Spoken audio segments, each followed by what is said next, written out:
നമസ്കാരം. Raf talk പോഡ്കാസ്റ്റിലേക്ക് അവർക്കും സ്വാഗതം. ഫിഫ വേൾഡ് കപ്പിൻ്റെ ഫൈനൽ മത്സരം നാളെയാണ്. ഇന്നലെ ഫിഫ ഈവൻ്റ് ഒക്കെ ഉണ്ടായിരുന്നു. കോച്ചുമാരും താരങ്ങളും ഒക്കെ മാധ്യമങ്ങളോടൊക്കെ സംസാരിക്കുകയുണ്ടായി. അപ്പോൾ അതിലൊക്കെ ഉള്ളൊരു നറേറ്റീവ് എന്താണെന്ന് വെച്ചാൽ അർജൻറ്റീന ഭയങ്കര മോശക്കാരാണ് എന്ന് പറഞ്ഞാൽ എതിരാളികളെ ചവിട്ടി കുത്തി വളരെ അഗ്രസീവായിട്ട് കളിച്ച് എതിരാളികളുടെ ദേഹത്ത് പാടുണ്ടാക്കാൻ വേണ്ടി ശ്രമിച്ച് അങ്ങനെയൊക്കെ കളിക്കുന്ന ഒരു മോശം ടീമാണ് അർജൻറ്റീന. എന്നാൽ സ്പെയിൻ വളരെ സാത്വികരായിട്ടുള്ള വളരെ ഫെയറായിട്ട് കളിച്ചു പോകുന്ന ടീമാണ് എന്ന തരത്തിലുള്ള പ്രയോഗങ്ങൾ മാധ്യമങ്ങൾ അങ്ങനെ എഴുതി വിടുന്നു. മാധ്യമങ്ങൾ അത് താരങ്ങളോട് ചോദിക്കുന്നു, എന്താണ് അങ്ങനെ എല്ലാ കാര്യങ്ങളും ചോദിക്കുന്നു. അപ്പോൾ സ്പാനിഷ് താരങ്ങൾ ഇന്നലെ പങ്കെടുത്ത റോഡ്രി ആണെങ്കിലും ലാപ്പോർട്ട് ആണെങ്കിലും അതെ അങ്ങനെ തന്നെയാണെന്ന് എന്ന ടോണിൽ മറുപടി പറയുന്നു. സംഭവം അർജൻറ്റീന ഭയങ്കര തല്ലുമാല പ്രശ്നക്കാരാണ്. അതൊരു ജനറലൈസേഷൻ ആണ് എനിക്ക് തോന്നുന്നത്. നമ്മൾ കഴിഞ്ഞ കളിയിലൊക്കെ ഇംഗ്ലണ്ടുമായി ബന്ധപ്പെട്ട സെമി ഫൈനലിൽ ഫസ്റ്റ് ഹാഫിൽ കുറച്ച് ഫൗളൊക്കെ ഉണ്ടായിരുന്നു. ഒന്ന് ഫിസിക്കലായിട്ടുള്ള ഒരു രീതിയിലേക്ക് കളി പോയി എന്നുള്ളത് ശരിയാണ്. അപ്പോൾ അത് ഫസ്റ്റ് ഹാഫിൽ ലിമിറ്റ് ചെയ്യപ്പെട്ടിരുന്നു. സെക്കൻഡ് ഹാഫിലേക്ക് പോയപ്പോൾ അർജന്റീന കളിയാണ് നമ്മൾ കാണുന്നത്. അർജന്റീന എങ്ങനെ കളിച്ചെന്നുള്ള ഈ ടൂർണമെന്റിൽ ഏറ്റവും മികച്ച കളിയാണ് അർജന്റീന സെക്കൻഡ് ഹാഫിലും കളിച്ചത്. ആ ഗോൾ വീണ് സ്പെഷ്യലി ഗോൾ വീണിന് ശേഷം ഫസ്റ്റ് ഹാഫിൽ ഓക്കെ ഫിസിക്കൽ ആവാനുള്ള കാരണം എന്ന് പറയുന്ന ഒന്ന് അർജന്റീന ഇംഗ്ലണ്ട് എന്ന് പറഞ്ഞ ടീമുകളുമായി ബന്ധപ്പെട്ട ഒരു ഹൈപ്പ് ഉണ്ട്.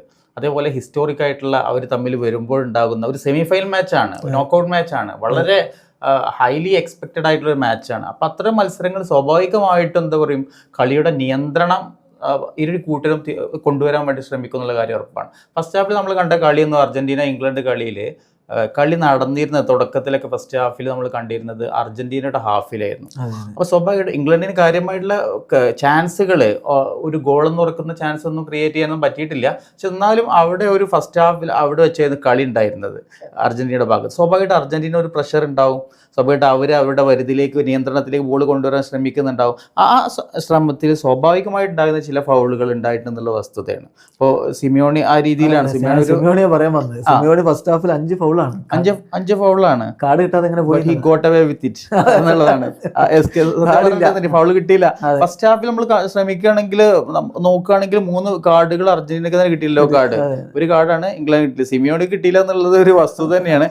അതെ അതെ, സിമിയോണി എങ്ങനെ രക്ഷപ്പെട്ടു പോയി എന്നുള്ളതാണ് അതിലെ ചോദ്യം. എന്തായാലും അതാണ് ഞങ്ങൾ ഈ പറയുന്നത് റഫറി ഫേവറിങ് ആണെന്നുള്ളത്. അർജന്റീനക്ക് ഫേവറായിട്ടാണ് റഫറി നിൽക്കുന്നതെന്ന് ഞങ്ങൾ ഈ പറഞ്ഞുകൊണ്ടിരിക്കുന്നത്. അതുകൊണ്ടാണ് സാർ എന്ത് പറയുന്നത്? അതൊന്നും അംഗീകരിക്കാൻ പറ്റൂല. കാരണം കഴിഞ്ഞ കളിയിൽ ഇപ്പോൾ ഫസ്റ്റ് ഹാഫിൽ എന്താ പറയുക, അങ്ങനെയാണെന്നുണ്ടെങ്കിൽ കാർഡുകൾ കൊടുക്കേണ്ട ആവശ്യമൊന്നുമില്ലല്ലോ. അപ്പോൾ സിമിയോണിക്ക് കിട്ടിയിട്ടില്ല. ഒരു പക്ഷേ എനിക്ക് തോന്നുന്നു അതൊരു സ്വാഭാവികമായിട്ടുള്ള ഒരു നമ്മൾ ഡിഫൻസിന്റെ ഭാഗമായിട്ട് ചിലപ്പോൾ വെക്കുമ്പോൾ ഒക്കെ തോന്നുന്ന യെല്ലോ കാർഡ് കിട്ടാവുന്ന ഒരു കാർഡ് കിട്ടാവുന്ന രീതിയിൽ ഉണ്ടായിട്ടുണ്ട്.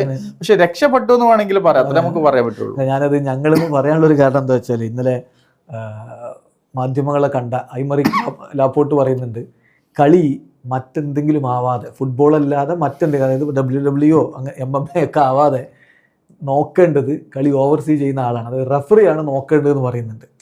അപ്പോൾ അതിൽ റഫറിക്കൊരു പ്രഷർ അവർ ഇട്ട് കൊടുക്കുന്നുണ്ട്. റോഡ്രിയും അത്തരത്തിലാണ് അർജന്റീനയുടെ പ്രൊവോക്കേഷൻ എങ്ങനെ നേരിടുന്നു നോക്കുമ്പോൾ അതൊക്കെ റഫറിയുടെ ഒരു ജോബാണ്. റഫറി ഇത് നോക്കണം, കളി മറ്റൊരു തരത്തിലേക്ക് പോവാതിരിക്കാൻ റഫറി നോക്കണം എന്ന് പറയും. ഡിലാഫിയുണ്ടെയും ചെറിയ രൂപത്തിലൊക്കെ അത് പറയുന്നുണ്ട്. അർജന്റീന വല്ലാതെ എതിർ താരങ്ങളെ പ്രകോപിപ്പിക്കുന്നു എന്നാണ് പറയുന്നത്. താരങ്ങൾ ഇങ്ങനെ സംസാരം കൊണ്ടും മറ്റുമൊക്കെ ആയിട്ട് പ്രകോപിപ്പിച്ചുകൊണ്ടേയിരിക്കുന്നു എന്ന് പറയുന്നു. എന്താണ് അങ്ങനെയുള്ളൊരു അപ്രോച്ച് അർജന്റീന ഞാൻ കണ്ടതായിട്ടില്ല. നമ്മുടെ കളിയുടെ ഇവോൾവ് ചെയ്യുന്നതിന്റെ ഭാഗമായിട്ട് സ്വാഭാവികമായിട്ട് ഉണ്ടാകുന്ന രീതിയിലുള്ള ഫൗള് മാത്രമാണ് നമ്മൾ കണ്ടിട്ടുണ്ടായിരുന്നത്. പക്ഷെ അങ്ങനെയാണെന്നെങ്കിൽ ഇംഗ്ലണ്ടിന്റെ ഭാഗത്ത് നിന്ന് ഫൗളൊക്കെ ഉണ്ടായിരുന്നത്. കഴിഞ്ഞ പ്രാവശ്യം നമ്മൾ ഒരു ഫിസിക്കൽ ബാറ്റിലേക്ക് പോയിട്ടുണ്ടായിരുന്നു ഫസ്റ്റ് ഹാഫിന്റെ കേസിൽ. നമ്മൾ ഒരു ഏകപക്ഷീയമായിട്ട് നമ്മൾ അർജന്റീന മാത്രമാണ് അങ്ങനത്തെ രീതിയിലുള്ള ഒരു പോയെന്ന് നമുക്ക് പറയാൻ പറ്റില്ല. സെക്കൻഡ് ഹാഫിൽ നമുക്ക് നോക്കുകയാണെങ്കിൽ അർജന്റീന പെർഫോമൻസ് വെച്ച് നോക്കുമ്പോൾ എന്താ നമ്മൾ പറയാം, അർജന്റീന എങ്ങനെയാണ് കളിച്ചത് നമുക്കറിയാം. അപ്പോൾ അതിലെന്തെങ്കിലും ഫൗളുകൾ ഉണ്ടായിരുന്നോ?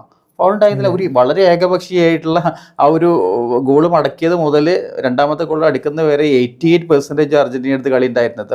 മൃഗീയമായിട്ടുള്ള ഒരു ഭൂരിപക്ഷമായിരുന്നു. അപ്പോൾ ആ കളിയിലേക്ക് പോയത് ഫൗൾ ചെയ്യാതെ അവർ കളിക്കാൻ അറിയാം. അപ്പോൾ സ്വാഭാവികമായിട്ട് ഫസ്റ്റ് ഹാഫിൽ വന്നിരുന്ന എന്ന് പറയുന്നത് എന്താ പറയുക, ഒരു ഡെലിബറേറ്റ് ഫൗള് എന്ന രീതിയിൽ പറയാൻ പറ്റില്ല. സ്വാഭാവികമായിട്ട് വരുമ്പോൾ നമ്മളെന്താ പറയുക ഫിസിക്കലി കളി അഗ്രസീവ് ആകും. സ്വാഭാവികമായിട്ട് ഡുവൽസ് വരുമ്പോൾ അതിൻ്റെ സ്വാഭാവികമായിട്ട് വരുന്ന ഫൗളുകളുണ്ട്. അങ്ങനെ വരുന്ന ഫൗളുകളാണ് എന്നുള്ളതാണ് എനിക്ക് കാണാൻ പറ്റിയിട്ടുള്ളത്. ഇതിപ്പം ഇംഗ്ലണ്ടും ഇതേ പരാതികൾ കളിക്ക് മുമ്പ് ഉന്നയിച്ചിട്ടുണ്ടായിരുന്നു. ഇംഗ്ലണ്ടിൻ്റെ മുൻ താരങ്ങളൊക്കെ ഇങ്ങനെ പറയുന്നത് ഒരു ഡേർട്ടി ഫുട്ബോളാണ് അവർ കളിക്കുന്നത്. അതിൽ ഇപ്പം കുറേ ആളുകൾ എടുത്തു പറഞ്ഞൊരു കാര്യം, അർജന്റീനയുടെ വിങ് ബാക്ക് മറ്റേ ഈജിപ്തിനെതിരെ കളിക്കുമ്പോൾ ഈജിപ്ഷ്യൻ താരത്തിൻ്റെ മുഖത്തടിച്ചില്ലേ, എന്നിട്ട് റഫറി അത് മെയിൻറ്റെയിൻ ചെയ്യാതെ പോയില്ലേ. ഇതൊക്കെ പ്രൊവോക്കേഷൻസ് ആണ് എന്നുള്ളതാണ് പറയുന്നത്. അതൊക്കെ സിംഗിൾ ഔട്ട് ചെയ്തിട്ട് പറയുന്ന സംഭവങ്ങളാണ്. പക്ഷെ നമുക്ക് പറയാൻ പറ്റില്ല. പക്ഷെ ചില വിഷയങ്ങളുണ്ടാവും. അർജന്റീന ടീമുമായി ബന്ധപ്പെട്ട് നമുക്ക് പൂർണ്ണമായിട്ട് ഒരു പക്ഷേ ഒരു ക്വാളിറ്റി ടീമുമായി ബന്ധപ്പെട്ട് മാച്ച് ചെയ്യാൻ പറ്റാത്ത ചില അവസ്ഥകൾ ഉണ്ടാവാം. അപ്പം അങ്ങനെ ഉണ്ടാവാം. അപ്പം സ്പെയിനുമായി ബന്ധപ്പെട്ട് നമുക്ക് പറയുമ്പോൾ സ്പെയിൻ അവരുടെ പെർസ്പെക്റ്റീവിൽ നിന്ന് പറയുന്നത് എനിക്ക് തോന്നുന്നു. സ്പെയിൻ ഒന്നും പൊതുവെ അധികം ഫൗളൊന്നും കളിക്കാതെ, അപ്പോൾ നമ്മളിപ്പോൾ ഈ അഗ്രഷൻ ആണെങ്കിൽ പോലും ഒന്നുകൂടി ഒരു കാംനെസ് അതിൽ സൂക്ഷിക്കുന്ന പ്ലേയേഴ്സ് ആയിട്ടാണ് നമ്മൾ കണ്ടിട്ടുള്ളത്. അപ്പോൾ ഫെയർനെസ് എപ്പോഴും പൊതുവെ കളിയിൽ കൊണ്ടുപോകുന്ന പ്ലേയേഴ്സാണ്. പക്ഷെ എന്ന് വെച്ചാൽ അർജന്റീന എപ്പോഴും ഫൗൾ ചെയ്യുന്ന ടീമെന്നല്ല പറയുന്നത്. പക്ഷേ കളിയിൽ അവരുടെ പെർസ്പെക്റ്റീവിൽ പറയുമ്പോൾ അർജന്റീന എന്ന് പറയുമ്പോൾ ഫൗൾ ചെയ്യുന്നതായിട്ട് അവർക്ക് തോന്നിയിട്ടുണ്ടാകാം എന്നാണ് എനിക്ക് തോന്നുന്നത്. ശരിക്കും പറഞ്ഞാൽ അർജന്റീന താരങ്ങൾ ഇങ്ങനെ കളിക്കടയിലുള്ള സാധാരണ സംഭവിക്കാറുള്ള പ്രൊവോക്കേഷൻസ് ഒക്കെ ഉണ്ടാവും. കാരണം ഓരോ വാക്കുകൾ അങ്ങോട്ട് പറയുന്നു, തിരിച്ചു പറയുന്നു. അതിപ്പോൾ യൂറോപ്യന്മാർ പ്രൊവോക്കേറ്റ് ചെയ്യാത്തവരും ലാറ്റിൻ അമേരിക്കക്കാർ വലിയ പ്രൊവോക്കേഷൻ എന്ന് പറയാൻ പറ്റില്ല. ഇപ്പോൾ സിദാൻ മദ്രാസി ഇൻസിഡന്റ് സാറിന് ഓർമ്മയില്ലേ? അത് വലിയൊരു പ്രൊവോക്കേഷൻ ആയിരുന്നില്ലേ? അതിൽ സിദാൻ വീണു എന്നുള്ളതാണ് അന്ന് സംഭവിച്ചത്. ആ ഒരു ഇൻസിഡന്റ് ഒന്ന് സാറിന് ഓർത്തെടുക്കാൻ പറ്റുമോ? 2006 2006. അതെ അതെ. അതേപോലത്തെ അതെന്ന് പറയുന്നത് ഒരു പ്രൊവോക്കേഷൻ ഇറ്റലിയുടെ ഭാഗത്ത് മറ്റു രാജ്യയുടെ ഭാഗത്ത് പ്രൊവോക്കേഷൻ ആണ്. അപ്പൊ നമ്മളൊരു സ്ലഡ്ജിങ് നമ്മൾ അടുത്ത് നിന്നിട്ട് എന്താ പറയാ കൂടെ നമ്മളൊരു ഫ്രാൻസിന്റെ ഏറ്റവും ഒരു മികച്ച പ്ലെയർ ഒരുപക്ഷെ എന്ന് പറയുന്ന കളി ഒരു ഫ്രാൻസ് കിരീടം നേടിയിരുന്നെങ്കിൽ ഒരുപക്ഷെ ഒരു അനശ്വരതയിലേക്ക് പോകുമായിരുന്ന പ്ലെയറാണ് ഫ്രാൻസ് എന്ന് പറയുന്നത്. അപ്പൊ തുടർച്ചയായിട്ട് അങ്ങനെ പ്രൊവോക്ക് ചെയ്തുകൊണ്ടിരിക്കുന്നത്. അപ്പൊ അത് തന്നെ നമുക്ക് കളിയിൽ നിന്ന് ശേഷം നമുക്ക് അറിയാൻ കഴിഞ്ഞിരുന്നത് ഒരിക്കലും നമ്മൾക്ക് തീരെ സഭ്യമല്ലാത്ത രീതിയിൽ, എസ്പെഷ്യലി നമ്മള് ഒരു സിഡാന്റെ ഒക്കെ നമ്മൾ എന്തായാലും ഏറ്റവും അതിങ്ങനെയാണ് ആ സംഭവം. അതായത് ഇദ്ദേഹത്തിന്റെ ഷർട്ട് ഇങ്ങനെ പിടിച്ചു വലിക്കുന്നു ആ കോർണറിന്റെ സമയത്ത്. അപ്പോൾ മെറ്ററാസിയോട് സിദാൻ പറഞ്ഞ ഷർട്ട് വേണമെങ്കിൽ ഞാൻ തരാം, കളി കഴിഞ്ഞിട്ട് തരാം എന്ന് പറഞ്ഞാണ്. എനിക്ക് നിന്റെ ഷർട്ടല്ല വേണ്ടത്, നിന്റെ പെങ്ങളെ ഷർട്ടാണ് വേണ്ടതെന്ന് പറഞ്ഞു. അത് അദ്ദേഹത്തിന് ദഹിച്ചില്ല. അതങ്ങനെ അങ്ങ് വിട്ടുകൊടുക്കേണ്ട ഒരു പ്രൊവോക്കേഷൻ എല്ലാം തോന്നി. അദ്ദേഹം മെറ്ററാസിയുടെ നെഞ്ചത്ത് തന്റെ തല കൊണ്ടടിച്ച് റെഡ് കാർഡ് വാങ്ങി പോവുകയാണ് ചെയ്തത്. അതൊരു പ്രൊവോക്കേഷൻ അതിൽ വീണ് പോയി. പ്ലേയേഴ്സിന്റെ ഭാഗത്ത് അതേപോലെ ഇമോഷണൽ ക്വസ്റ്റ്യൻസ് വളരെ ഇമ്പോർട്ടൻ്റ് ആയിട്ടുള്ള ആവശ്യം തന്നെയാണ് പല സമയങ്ങളിലും. വളരെ എസ്പെഷ്യലി ഇങ്ങനെയുള്ള ഹൈലി എന്താ പറയുക ഇങ്ങനെയുള്ള ടെൻസ്ഡ് ആയിട്ടുള്ള മാച്ചുകളിലൊക്കെ സ്വാഭാവികമായിട്ട് കളിയുടെ ഭാഗത്ത് പ്രൊവോക്കേഷൻ എന്ന് ചിലപ്പോൾ ഉണ്ടാകും. പക്ഷെ പ്രൊവോക്ക് ചെയ്യാൻ വേണ്ടി നമ്മൾ അതിന് വഴിപ്പെടാതിരിക്കുന്ന വളരെ ഇമ്പോർട്ടൻ്റ് ആയ കാര്യം എങ്ങനെയാണ് നമ്മൾ അതിന് കീഴടങ്ങാതിരിക്കുക എന്നുള്ളത്. അപ്പോൾ ഒരുപക്ഷെ അവിടെ സിദാന്റെ ഭാഗത്ത് നിന്ന് സംഭവിച്ചത് ഒരുപക്ഷെ ആ കളി പൂർത്തിയാക്കിയിരുന്നെങ്കിൽ പൂർത്തിയാക്കിയിട്ട് നാലെണ്ണം കൊടുക്കായിരുന്നു. തീർച്ചയായിട്ടും ആള് വിരമിക്കാൻ പോവുകയാണ്. ഇനിയിപ്പോ അതിനുശേഷം വെള്ള ബാൻ വന്നാലും വലിയ കുഴപ്പമൊന്നുമില്ല എന്നുള്ളതാണ്. അതാണ് അതിൽ ചെയ്യേണ്ടിയിരുന്നത്. പക്ഷെ സിദാൻ അതിൽ വീണുപോയി. പക്ഷെ ഇന്നും ഫുട്ബോൾ ലോകം മെറ്ററാസിയെ ആ ഒരു കാര്യത്തിന്റെ പേരിൽ മെറ്ററാസിയാണ് ഇപ്പൊ മോശക്കാരനായിട്ട് ഇന്നും കാണുമ്പോൾ. അന്ന് ഒരുപക്ഷെ ഗോള് മടക്കിയത് മെറ്ററാസിയാണ്, ഹെഡറിലൂടെ. അതിനെക്കുറിച്ച് ആരും പറയണില്ല. ആ ഒരു ഇൻസിഡന്റ്, ഹെഡ് ബട്ടിംഗ് ഇൻസിഡന്റ് ആണ് എപ്പോഴും നമ്മൾ പറയുന്നത്. അതിപ്പം ഈവൻ കേരള ബ്ലാസ്റ്റേഴ്സും ചെന്നൈയിൻ FC തമ്മിലുള്ള കളിയിലും പോലും മെറ്ററാസി ചെന്നൈയിന്റെ കോച്ചായിരുന്നല്ലോ. അവിടെ വരുമ്പോൾ സിദാന്റെ മുഖം മൂടിയിട്ടിട്ടാണ് ബ്ലാസ്റ്റേഴ്സ് ആരാധകർ അയാളെ പ്രകോപിപ്പിക്കാൻ വേണ്ടി തിരിച്ചു ചെയ്തുകൊണ്ടിരുന്നത്. അപ്പോൾ അത് സിദാനേക്കാൾ കൂടുതൽ ഒരു നെഗറ്റീവ് മാർക്കായിട്ട് കിടന്നത് എന്തായാലും മെറ്ററാസിയുടെ തന്നെയാണ്. അപ്പോൾ ഞാൻ പറയുന്നത് ഇതിപ്പോൾ ലാറ്റിൻ അമേരിക്കക്കാർ ഭയങ്കര പ്രകോപിപ്പിക്കുന്ന ആളുകളും ഈ മറ്റേ യൂറോപ്യന്മാർ വളരെ സാത്വികരും എന്നല്ല. അത് കളിയിൽ അങ്ങോട്ടും ഇങ്ങോട്ടൊക്കെ സ്വാഭാവികമായിട്ടും പ്രകോപനവും തിരിച്ചു പറയലൊക്കെ ഉണ്ടാവും. ഇപ്പോൾ സ്പെയിന് പറയുന്നുണ്ട് അവരാണ് ഏറ്റവും ഫെയർ ആയിട്ട് ഈ വേൾഡ് കപ്പിൽ കളിച്ചുകൊണ്ടിരിക്കുന്ന ടീം എന്ന് പറയുന്നുണ്ട്. അതിനെക്കുറിച്ച് സാറിനൊരു അഭിപ്രായം എന്താണ്? നമ്മൾ സ്പെയിനിന്റെ കാര്യം ഞാൻ പറഞ്ഞല്ലോ, പൊതുവെ അവർ നല്ല ടെക്നിക്കലി വളരെ സുപ്രീം അങ്ങനത്തെ രീതിയിൽ എന്താ പറയുക നമ്മൾ സുപ്പീരിയർ ടീമാണ്. അതിൽ യാതൊരു സംശയമില്ല. ഒരു മിഡ്ഫീൽഡൊക്കെ എന്ന് പറയുന്ന അത്രയും ക്വാളിറ്റി ആണ്. അപ്പോൾ സ്വാഭാവികമായിട്ടും അധികം സ്പെയിൻ്റെ ഭാഗത്ത് ഞാൻ സത്യം പറഞ്ഞ ഒരു ഒബ്ജക്റ്റീവായിട്ട് നമ്മൾ കളിയിൽ നിന്ന് കണ്ട സംഭവമാണ് ഞാൻ പറയുന്നത്. പൊതുവെ നമ്മൾ എന്താ പറയുക അവരെ അപ്രോച്ച് കളിയിലാണെന്നുണ്ടെങ്കിലും കൂടുതൽ ഫൗൾ ചെയ്യാതെ തന്നെ ഇപ്പോൾ ടാക്ലിങ്, അതേപോലെ എന്താ പറയുക നമ്മൾ പൊസഷന് റീഗെയിൻ ചെയ്യുക, ബോൾ റീറ്റൻഷന്, അങ്ങനത്തെ കേസുകളിലൊക്കെ എന്ന് പറയുന്നത് അധികം ഫൗളിലേക്ക് പോകാതെ ശ്രദ്ധിക്കാറുണ്ട് എന്നുള്ളതാണ്, ഫിസിക്കലി പോകാതെ. എനിക്ക് തോന്നുന്ന ടീമിൻ്റെ ഒരു ക്വാളിറ്റി ആണെന്ന് എനിക്ക് തോന്നുന്നത്. ഇപ്പം തുടക്കത്തിൽ പക്ഷേ ഇവിടെ വേറൊരു വിഷയം എന്ന് പറയുന്നത് ഇപ്പോൾ അർജന്റീന ഇംഗ്ലണ്ട് കളിച്ച കളിയിൽ തുടക്കത്തിൽ ഞാൻ പറഞ്ഞത് അർജന്റീന ഫൗൾ വന്നിരുന്നു പറഞ്ഞല്ലോ.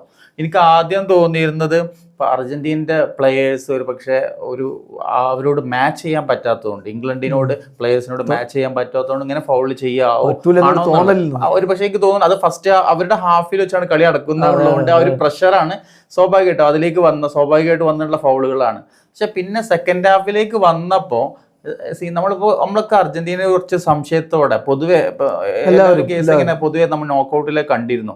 ഫസ്റ്റ് ഹാഫ് നമ്മൾ ഗ്രൂപ്പ് സ്റ്റേജിന്റെ സംശയം ഉണ്ടായിരുന്നു അർജന്റീന എങ്ങനെയാണ് സ്ട്രഗിൾ ചെയ്തിട്ട് എങ്ങനെ ഇവിടെ എത്തും വരെയുള്ള സംശയം ഉണ്ടായിരുന്നു. പക്ഷെ എനിക്ക് സത്യം പറയാമല്ലോ, നമ്മൾ തുടങ്ങിയ സമയത്ത് അർജന്റീനയുടെ ഫസ്റ്റ് ഹാഫിൽ കളി നടന്നുകൊണ്ട സമയത്ത് ഞാൻ ഇംഗ്ലണ്ട് ഇത് ജയിച്ചു കയറും, അല്ലെങ്കിൽ ഇംഗ്ലണ്ടിന്റെ ഓടൊപ്പം ഉണ്ടായിരുന്നത് കുറച്ചൊരു മനസ്സ് അങ്ങനത്തെ ഒരു ഭാഗത്ത് ഉണ്ടായിരുന്നത് അർജന്റീന ജയിച്ചു കയറി അല്ലെങ്കിൽ ഇംഗ്ലണ്ട് ഫൈനലിൽ കയറിയേക്കെന്നുള്ളത്. പക്ഷേ ആ ഗോള് മടക്കിന് ശേഷം അർജന്റീന കളിച്ചൊരു കളിയുണ്ട്. ആ കളി എന്ന് പറയുമ്പോൾ സ്വാഭാവികമായിട്ട് നമ്മൾ അർജന്റീന ഒപ്പം നിൽക്കാതിരിക്കാൻ പറ്റൂല എന്നുള്ളതാണ്. അത്തരത്തിലുള്ള പെർഫോമൻസ് ആണ് അർജന്റീന കളി എന്ന് പറയുന്നത്. ഇപ്പൊ ഈ സ്പെയിനിന്റെ വളരെ സാത്വികരായിട്ടുള്ള കളിക്കാർ ഭയങ്കര ഫെയർ ആയിട്ട് കളിക്കുന്നെന്ന് പറയുമ്പോൾ റാമോസ് കളിച്ച സ്പെയിനാണ്. അതൊരു ഭാഗത്ത് നമ്മളിപ്പോ റാമോസ് ഉണ്ടായിരുന്ന ഒരു കാലഘട്ടം ഉണ്ടായിരുന്നു. റാമോസിന്റെ ഫൗൾ അത് പക്ഷേ അത് റെഡ് കാർഡ് എന്ന് പറയുന്നത് ശരാശരി അങ്ങനെ വാങ്ങിക്കൊണ്ടിരുന്ന ഒരു ടൈം ഉണ്ടായിരുന്നു. അത് നമ്മളിപ്പോ ലീഗിലായിരുന്നാലും അതേപോലെ ചാമ്പ്യൻസ് ലീഗിലായിരുന്നാലും അതേപോലെ ഇന്റർനാഷണൽ ഫുട്ബോളിലൊക്കെ അങ്ങനെ തന്നെയാണ് ഉണ്ടായിരുന്നത്. റാമോസിന്റെ കേസിലും ചെയ്യും മുപ്പരുടെ ഒരു സമീപന അപ്രോച്ച് അല്ലെങ്കിൽ ആറ്റിറ്റ്യൂഡ് അങ്ങനെ തന്നെയായിരുന്നു. ഒരു ഫെറോഷ്യസ് ആറ്റിറ്റ്യൂഡാണ് അങ്ങനത്തെ രീതിയിലൊക്കെ. പക്ഷെ അതിലൊക്കെ ഒന്നുകൂടി നമ്മൾ സഭ്യമല്ലാത്ത രീതിയിലേക്ക് ഫൗളിലേക്ക് പോകുന്നു. നമ്മൾ മെസ്സിനായിട്ട് പോലും നമ്മൾ ഇങ്ങനെയുള്ള ഡുവൽസിലേക്ക് പോകുന്ന നമ്മൾ കണ്ടിട്ട് അപ്പൊ അത് സ്വാഭാവികം. പക്ഷെ ഇപ്പോ അങ്ങനെ ഇല്ലാത്ത രീതിയിലുള്ള ഒന്നുകൂടി ഫെയർ ആയ രീതിയിലാണ് സ്പെയിൻ കളിക്കുന്നത്. ഫെയർ പ്ലേയുടെ ഒരു വക്താക്കളാണ് പൊതുവെ സ്പെയിൻ. അതാണ് അത് വെച്ചിട്ടായിരിക്കണം അവരുടെ താരങ്ങൾ ഇത്തരത്തിൽ പറഞ്ഞുകൊണ്ടിരിക്കുന്നത് എന്നാണ് ഞാൻ മനസ്സിലാക്കുന്നത്. അങ്ങനെയുള്ളൊരു തല്ലുമാലക്ക് സാധ്യത ഏത് മാച്ചപ്പിലാണ്? ഇപ്പം നമ്മുടെ സിമിയോണി കുക്കറയ മാച്ചപ്പിൽ അങ്ങനെ ഒരു അടിക്ക് സാധ്യത ഉണ്ടോ? അതൊരു റൈറ്റ് ഫ്ലാങ്ക് ഡുവലാണ്. റൈറ്റ് ഫ്ലാങ്ക് പറയുമ്പോൾ ഒരു എന്താ പറയുക, റൈറ്റ് ബാക്കും അതേപോലെ റൈറ്റ് മിഡ്ഫീൽഡറും അഗ്രഷൻ ഉണ്ടാവും എനിക്ക് തോന്നുന്നുണ്ട്. കാരണം രണ്ടുപേരെന്ന് പറയുന്ന സമീപനം നമുക്കറിയാം. ഇപ്പൊ ഒരു ഹാർട്ട് ആൻഡ് സോൾ പോർ ചെയ്തിട്ടാണ് കളിക്കുന്നത് കുക്കറയ, നമുക്കറിയാം. ഇപ്പൊ സിമിയോണി കഴിഞ്ഞ കളിയിലാണ് 11 ഉണ്ടെന്നുണ്ടെങ്കിൽ തീർച്ചയായിട്ടും ആ ഭാഗത്ത് വളരെ അഗ്രസീവായിട്ടുള്ള കുറെ ഡുവൽസ് ഉണ്ടാവും. യാതൊരു സംശയമില്ല, എനിക്ക് തോന്നുന്നില്ല. അപ്പോൾ അതായത് എന്തുകൊണ്ടാ വെച്ചെങ്കിലേ രണ്ടുപേരും ഇതില് അപ്പൊ അവിടെ കാർഡുകൾ വരാനൊക്കെ സാധ്യത എനിക്ക് കാണുന്നുണ്ട് എന്നുള്ളതാണ്. അപ്പൊ ഇതിൽ സ്പെയിനിൽ ഇപ്പൊ നമ്മൾ പേര് കണ്ടിട്ടുള്ള ഡിഫൻസിലിട്ടോ മറ്റുള്ള നോക്കുകയാണെന്നുണ്ടെങ്കിൽ കുക്കറയാണ് ഒന്നും കൂടി ഈ രീതിയിലുള്ള അഗ്രസീവ്നെസ് ഒന്നുകൂടി ഫെയർ അല്ല എന്ന് തോന്നാവുന്ന രീതിയിലേക്ക് ചിലപ്പോൾ പോകാവുന്ന സാധ്യത ഉള്ള ഒരു പ്ലെയർ എന്ന് പറയുന്നത് നമുക്ക് അവിടെ കുക്കറയാണ്. അവിടെ തന്നെ സിമിയോണി വന്നാൽ, പക്ഷെ സിമിയോണി വരും ഉറപ്പൊന്നുമില്ല കേട്ടോ. കാരണം മറുഭാഗത്ത് ലാമിൻ യമാലിനെ കണ്ടെയ്ൻ ചെയ്യാൻ വേണ്ടിയിട്ട് സിമിയോണിയെ മാറ്റി ലെഫ്റ്റ് വിങ്ങില് മിഡ്ഫീൽഡിന്റെ ഇടതുഭാഷത്ത് നിക്കോ ഗോൺസാലസിനെ ഇറക്കിയേക്കും എന്നും കേൾക്കുന്നുണ്ട്. അങ്ങനെ ഒരു ചിന്ത സ്കലോനിക്ക് ഉണ്ട് എന്ന് പറയുന്നു. അങ്ങനെയാണെങ്കിൽ നിക്കോ ഗോൺസാലസ് യമാലിനെ പൂട്ടുമോ? ടാഗ്ലിയാഫിക്കും നിക്കോ ഗോൺസാലസും കൂടി ചേർന്നിട്ട് നിക്കോ അവിടെ എന്താ പറയാ, ടാഗ്ലിയാഫി 1-on-1 സിറ്റുവേഷനിൽ യമ്മോലിനെ പൂട്ടുക എന്ന് പറയുന്നത് ഭയങ്കര ഡിഫിക്കൽട്ടാണ്, ഭയങ്കര ബുദ്ധിമുട്ടാണ്. എന്തായാലും നമ്മളൊരു ഡിഫെൻസീവ് സപ്പോർട്ട് അവിടെ എന്തായാലും വേണ്ടി വരും എന്നുള്ളത്. ഇപ്പം എങ്കിൽ ടാഗ്ലിയാഫിക്കൊക്കെ ഒറ്റക്ക് ഒരു കാര്യം ചെയ്യാൻ ബുദ്ധിമുട്ടുണ്ടാവില്ല. അപ്പം പിന്നെ ലിസാൻഡ്രോ മാർട്ടിനസിന്റെ ഒരു സപ്പോർട്ടും കൂടിയൊക്കെ വേണ്ടി വരും. പിന്നെ ഞങ്ങൾ വേണമെങ്കിൽ മറ്റുള്ള ഇറക്കും. ഓട്ടമൻഡിയാണ് ചിലപ്പോൾ ഈ ആർട്ടിലൊക്കെ ആള് ഓട്ടമണ്ടി വെച്ചെങ്കിൽ ഏജ് ഇപ്പോൾ നമ്മൾ 38-ലാണ്. ഇപ്പോൾ ഓട്ടമണ്ടിന്റെ ഒരു വിഷയം എന്ന് പറയുമ്പോൾ ഇപ്പോൾ ഇറക്കിയിട്ടുണ്ടെന്നുണ്ടെങ്കിൽ മുമ്പേ നമുക്കറിയാം ഭയങ്കര അഗ്രസീവ് ആയിട്ടുള്ള പ്ലെയറാണ്. ഇപ്പോൾ ഒരുപക്ഷെ നമ്മൾ കളിക്കുമ്പോൾ സ്പെയിൻ പോലുള്ള ഒരു ടെക്നിക്കലി ക്വാളിറ്റി ഉള്ള ഒരു ടീമിനോട് കളിക്കുമ്പോൾ ചിലപ്പോൾ മാച്ച് ചെയ്യാൻ വേണ്ടി നമ്മൾ അഗ്രഷനിലേക്ക് പോകും. ആ ഫിസിക്കൽ രൂപത്തിലേക്ക് പോയിട്ടുണ്ടെങ്കിൽ അപ്പം പ്രശ്നങ്ങൾ വരും. ഇതാണ് സംഭവം വരുന്നത്. നമ്മളിപ്പോൾ സ്പെയിനായിട്ട് വരാവുന്ന രീതിയിൽ അർജന്റീന കളിക്കാൻ സാധ്യതയുള്ള സംഭവമാണ് മിഡ്ഫീൽഡിൽ ഒരു ആധിപത്യം ഉണ്ടല്ലോ സ്പെയിനിന് പൊതുവേ ഉണ്ട്. അപ്പൊ ഈ ആധിപത്യത്തിന് വേണ്ടി അതിൽ നിന്ന് വരുന്ന ഒരു പ്രഷർ ഉണ്ട്. ഈ പ്രഷർ ഒരുപക്ഷെ നമ്മൾ ഓവർകം ചെയ്യാൻ വേണ്ടി ശരിക്കും ഫിസിക്കൽ ഗെയിമിലേക്ക് പോയി കഴിഞ്ഞിട്ടുണ്ടെന്നുണ്ടെങ്കിൽ അത് പ്രശ്നമാകാം, അവിടെയാണ് വരിക. അപ്പം ഇതിപ്പം റഫറിക്ക് മേലെ ഒരു സമ്മർദ്ദം, ഇങ്ങനെയുള്ള ഈ പ്രസ്താവനകളിലൂടെയൊക്കെ റഫറിക്ക് മേലെ ഒരു സമ്മർദ്ദം ഇടാനുള്ള ഒരു മൈൻഡ് ടാക്ടിക്സ് കൂടിയാണോ ഇപ്പം സ്പാനിഷ് താരങ്ങളും കോച്ചൊക്കെ ഇങ്ങനെ പറയുന്നത്? എന്തുകൊണ്ട് ശ്രദ്ധിക്കുന്നുണ്ടാവാം, അറിയുന്നുണ്ടാവാം. വെച്ചെങ്കിൽ മീഡിയയിൽ നിന്ന് നമ്മൾ ഒരു പക്ഷേ അറിഞ്ഞുകൂടായി ഒന്നുമില്ല. ഇപ്പോൾ ഒരു പക്ഷേ എനിക്ക് തോന്നുന്നു റഫറി ഒരു പക്ഷെ അങ്ങനത്തെ ഒരു മുൻവിധിയോട് കൂടിയിട്ടൊന്നും ആവില്ല മത്സരത്തെ നിയന്ത്രിക്കുക എന്നുള്ളതാണ്. മൂപ്പര് നമ്മൾ ഫെയർ ആയിട്ട് നമ്മളൊന്നുകൂടി ഒരു ഒബ്ജക്റ്റീവായിട്ട് നിൽക്കുന്നത് വളരെ അത്യാവശ്യമാണ്. പക്ഷെ അതേസമയം എന്ന് പറയുന്നത് ഒരു അറ്റൻഷൻ്റെ ശ്രദ്ധ വേണ്ടി വരും. ശ്രദ്ധ ഉണ്ടാകും സ്വാഭാവികമായിട്ട്. എന്താ പറയുക, ഫൈനലിൽ ഇപ്പോൾ നമ്മളിപ്പോൾ മാച്ച് ഹിസ്റ്ററികൾ ഇപ്പോൾ നമ്മൾ ഇതുവരെ കിടന്ന രണ്ട് ടീമുകളുടെയും ഫൈനലിലേക്കുള്ള അവരുടെ വരവ്, ഒരുപക്ഷെ അതിന് മുമ്പായിട്ടുണ്ടായിരുന്ന അവരുടെ കാർഡുകൾ ഇങ്ങനെ സംഭവങ്ങളൊക്കെ ഒന്ന് നോക്കും എന്നുള്ള കാര്യം ഉറപ്പാണ്. അതിനനുസരിച്ചൊക്കെ സ്വാഭാവികമായിട്ട് എന്താ പറയുക ഒരു റഫറിയുടെ ഭാഗത്തു നിന്നുള്ള സമീപനം ഉണ്ടാവുക. തീർച്ചയായിട്ടും. അപ്പോൾ റഫറി ഇതിനെ നല്ല രൂപത്തിൽ ഹാൻഡിൽ ചെയ്യട്ടെ. പിന്നെ കുറേ മീഡിയ ഹൈപ്പുകളും സംസാരങ്ങളൊക്കെ ഉണ്ടാവും. സ്പാനിഷ് മീഡിയ മൊത്തം അർജൻറ്റീനക്കാരെന്തോ വലിയ മോശക്കാരെന്ന രൂപത്തിൽ ഒക്കെ അടിച്ചു വിടുന്നുണ്ടെങ്കിലും കളിയിൽ അങ്ങനെ ആവില്ല എന്ന് തന്നെ കരുതാം. പിന്നെ സ്വാഭാവികമായിട്ടുള്ള ഫൗളുകളും പ്രൊവോക്കേഷൻസും ഒക്കെ ഉണ്ടാവും. അതിനെങ്ങനെ സിംഗിൾ ഔട്ട് ചെയ്തിട്ട് മഹാസംഭവമാക്കി എടുക്കേണ്ടതില്ല എന്നേ ഉള്ളൂ. ഇപ്പോൾ അർജൻറ്റീനക്കാർ വളരെ മോശക്കാരും സ്പെയിനുകാർ വളരെ സാത്വികരും എന്നുള്ള ഒരു നറേറ്റീവിലേക്ക് പോകേണ്ടതില്ല. മികച്ചൊരു പോരാട്ടം കാണാം. ഇപ്പോൾ റോഡ്രി തന്നെ, ഇതൊക്കെ പറഞ്ഞ റോഡ്രി തന്നെ അതിൻ്റെ കൂടെ പറഞ്ഞൊരു കാര്യമുണ്ട്. അതായത് ഞങ്ങൾക്ക് വേൾഡ് ചാമ്പ്യന്മാരാവാൻ പറ്റുമോ എന്നുള്ളതിൻ്റെ ഏറ്റവും നല്ല ടെസ്റ്റാണ് നടക്കാൻ പോകുന്നത്. ഞങ്ങളതിനുള്ള കേപ്പബിൾ ആണോ എന്നുള്ള ടെസ്റ്റാണ് നടക്കാൻ പോകുന്നത്. ആ അർത്ഥത്തിൽ കണ്ടാൽ മതി. സോ ഒരു സൂപ്പർ പോരാട്ടം നമുക്ക് പ്രതീക്ഷിക്കാം.